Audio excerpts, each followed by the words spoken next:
If you're experiencing an installation loop with your Xbox Series X, follow these steps to troubleshoot and resolve the issue quickly. Step 1. Power cycle the console. Turn off your Xbox Series X by holding the power button for about 10 seconds until it shuts down. Unplug the power cable from the back of the console and wait for at least 10 seconds before plugging it back in and turning it on. Step 2. Check network connection. Ensure your internet connection is stable. Go to Settings, Network Settings, and test your network connection. If there are issues, try resetting your router or connecting via a wired connection. Step 3. Clear local saved games.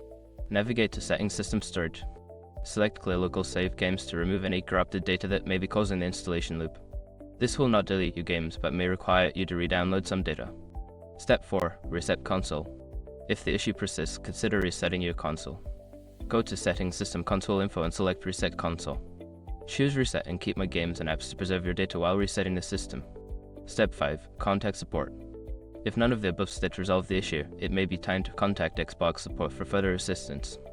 They can provide additional troubleshooting steps or help with potential hardware issues. By following these steps, you should be able to resolve the installation loop on your Xbox Series X. If problems continue, seeking professional help is recommended.